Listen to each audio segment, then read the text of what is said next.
Middle east में situation escalate हो गई है। इजराइल और यूनाइटेड स्टेट्स ने जॉइंटली ईरान पर स्ट्राइक किया है।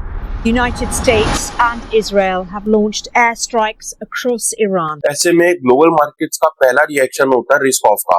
ऑयल स्पाइक करेगा, डॉलर टेम्परली स्ट्रॉन्ग हो सकता है, लेकिन real winner historically safe haven assets रहे हैं, स्पेशली गोल्ड। अनसर्टेनिटी जितनी ज्यादा होगी उतना ज्यादा गोल्ड की डिमांड सेंट्रल बैंक्स और इन्वेस्टर्स दोनों साइड से बढ़ेगी। अगर यूएस फिस्कल प्रेशर ऐसे ही बढ़ता है और जियोपॉलिटिकल क्रेडिबिलिटी टेस्ट होती है तो यूएस ट्रेजरी गोल्ड को हायर वैल्यूएशन पर मार्क करने का ऑप्शन एक्सप्लोर कर सकता है, लिक्विडिटी ऑप्टिक्स इंप्रूव करने के लिए। ऊपर से यूएस में ट्रम्प पर डोमेस्टिक पॉलिटिकल प्रेशर भी बिल्डअप हो रहा है, जैसे मिड टर्म इलेक्शंस, जो ये बताएगा कि कौन यूएस कांग्रेस को कंट्रोल करेगा, प्रेसिडेंट की पार्टी या ऑपोजिशन। तो गोल्ड नैरेटिव और भी अग्रेसिव हो सकता है, क्योंकि गोल्ड सॉवरेन सिक्योरिटी देता है, और ऐसी एक सॉवरेन सिक्योरिटी की कहानी हमने रिसेंटली देखी जब वेस्ट ने रशिया पर अनप्रेसिडेंटेड सैंक्शन लगाए after Ukraine war. That the U.S. Treasury Department is imposing new sanctions on major Russian oil companies. सबको लगा था कि रशियन इकोनॉमी कोलैप्स हो जाएगी, लेकिन रशिया ने अपना एक साइलेंट वेपन यूज किया, जो था गोल्ड। डॉलर एक्सेस रिस्ट्रिक्ट होने के बाद भी रशिया के पास फिजिकल गोल्ड रिजर्व थे, जो स्विफ्ट सिस्टम या वेस्टर्न बैंक्स पर डिपेंडेंट नहीं थे। इसी गोल्ड को यूज करके रशिया ने ट्रेड सेटलमेंट्स करे, लिक्विडिटी सपोर्ट की और रूबल स्टेबलाइजेशन में काफी लिवरेज लिया। मतलब जब सैंक्शंस हॉट थे तब गोल्ड ने रशिया को फाइनेंशियल ऑक्सीजन दी, और यही एग्जांपल दिखाता है कि कैसे जियोपॉलिटिक्स के टाइम पर गोल्ड सिर्फ कमोडिटी नहीं बल्कि स्ट्रेटेजिक असेट बन जाता है। तो चलो देखते हैं कि कैसे रशिया ने एक स्ट्रेटेजिक गेम बनाया गोल्ड को सेंटर में रखे।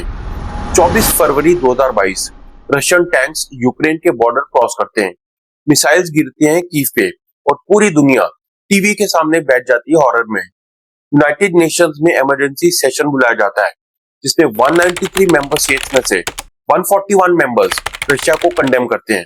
यूरोप, अमेरिका, ऑस्ट्रेलिया सब एक साथ, और वेस्ट वो करता है जो बिना थर्ड वर्ल्ड वॉर शुरू किए कर सकता था, economic sanctions, the biggest weaponisation of finance. Russia के सबसे बड़े बैंक्स को इंटरनेशनल सिस्टम से बैन कर दिया जाता है। 350 बिलियन डॉलर्स पुतिन का वॉर चेस्ट फ्रीज कर दिया जाता है, और उसके 2 हफ्तों में 3000 नए सैंक्शन लगाए जाते हैं, और रशिया बन जाता है सबसे सैंक्शन नेशन, ईरान और नॉर्थ कोरिया से भी ज्यादा। पुतिन के पावरफुल दोस्त जो यूरोप में रहते थे, उनके फैंसी मैंशंस, बैंक अकाउंट्स सब फ्रीज कर दिए जाते हैं, और रशिया एकदम बन जाता है फाइनेंशियली आइसोलेटेड। लेकिन यहाँ पर एक ट्विस्ट है, रशिया को पता था कि ऐसा होगा। क्रेमलिन ऑलरेडी ऐसे मोमेंट के लिए प्लान कर रहा था। पिछले 20 सालों से एक प्लान बना रहा था, एक फोर्ट्रेस रशिया, एक ऐसा इकोनॉमिक फोर्ट्रेस जिसमें वेस्टर्न सैंक्शंस की कोई आहट ना पहुंचे, और इस फोर्ट्रेस की नींव था गोल्ड। 2000 से रशिया सिस्टमैटिकली गोल्ड खरीदता रहा, अपने सेंट्रल बैंक में जमा करता रहा, स्लोली, क्वाइटली और डेलिबरेटली। क्यों? क्योंकि पुतिन ने देखा था वेनेजुएला को, ईरान को और नॉर्थ कोरिया को। उन्होंने समझा कि अगर कभी सैंक्शन आए तो डॉलर डिनोमिनेटेड असेट्स बेकार हो जाएंगे, स्विफ्ट से डिस्कनेक्ट हो जाएगा और इंटरनेशनल ट्रेड इम्पॉसिबल हो जाएगा। लेकिन गोल्ड को कोई नहीं रोक सकता। गोल्ड एक 5000 साल पुरानी करेंसी है, कोई सेंट्रल बैंक इशू नहीं करता इसे, कोई गवर्नमेंट कंट्रोल नहीं करती। आप इसे उठाओ, किसी भी कंट्री में ले जाओ, उधर बेचो और हार्ड कैश ले लो। और रशिया के सेंट्रल बैंक का 20% रिजर्व सिर्फ गोल्ड में है, और इसकी वैल्यू रफली 140 बिलियन डॉलर्स की है। कंपेयर करो तो पाकिस्तान की जीडीपी 340 बिलियन डॉलर्स की है। मतलब रशिया के पास पाकिस्तान की ऑलमोस्ट आधी इकोनॉमी के बराबर गोल्ड रिजर्व्स हैं। अब वेनेजुएला का एग्जांपल देखो। 2018 में अमेरिका ने वेनेजुएला पर सैंक्शन लगाए और मादुरो की गवर्नमेंट फाइनेंशियली स्ट्रैंगल हो गई। तो क्या किया वेनेजुएला ने? उन्होंने रशियन ट्रेन्स में गोल्ड भरा तो युगांडा भेजा, यूएई भेजा, टर्की भेजा और वहां बेचा, फॉरेन एक्सचेंज लिया, बदले में उससे अपनी आर्मी को पे किया, जिससे सिस्टम चलता रहा। रशिया ने ये सब देखा, नोट किया और सोचा कि हम भी यही करेंगे, लेकिन बिगर स्केल पे। लेकिन रशिया का गोल्ड रशिया में बंद था, उसे बाहर निकालना था और बेचना था, जिसके लिए एक ऐसे दोस्त की जरूरत थी जो वेस्टर्न प्रेशर में ना आए, जो सवाल ना पूछे और जो अपने दरवाजे खुले रखे, और वो दोस्त था यूएई। यूएई एक छोटा सा देश, लेकिन दुनिया का most strategic real estate Iran और सऊदी अरेबिया के बीच फंसा हुआ इनसिक्योरिटी कॉम्प्लेक्स में जीता हुआ। एक तरफ यूएस का प्रेशर क्योंकि मिलिट्री अलाय है, और दूसरी तरफ रशिया, चाइना और ईस्ट की ग्रोइंग पावर्स। यूएई का सिंपल मॉडल है कि हम सबके दोस्त हैं, लेकिन ये टेस्ट हुआ जिस दिन यूएन का वोट था फरवरी 2022 और रशिया को कंडेम करना था। सबको लगा कि यूएई कंडेम करेगा क्योंकि वेस्टर्न अलाय है, अमेरिकन वेपन यूज करता है और अमेरिकन मिलिट्री बेस है वहां पर, लेकिन यूएई ने एब्सटेन किया, मतलब ना साथ गया ना अगेंस्ट। और सेम डे यूएई के फॉरेन मिनिस्टर मॉस्को की विजिट अनाउंस करते हैं। UAE President Sheikh Mohammed bin Zayed has landed in Russia for an official visit. West shock में था, लेकिन ये क्लियर मैसेज था यूएई का मॉस्को को कि हम आपके साथ हैं। ये इसलिए हुआ क्योंकि यूएई और रशिया, इनके बीच रिलेशंस 1990 से हैं। Personal bonds, business bonds, meetings on a regular basis, joint investments, सब कुछ।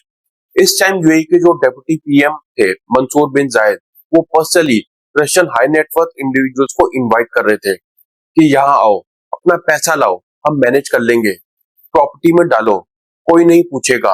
और ये सिर्फ बिलियनर्स के लिए नहीं था, UAE complete parallel financial universe बना रहा था रशियन मनी के लिए।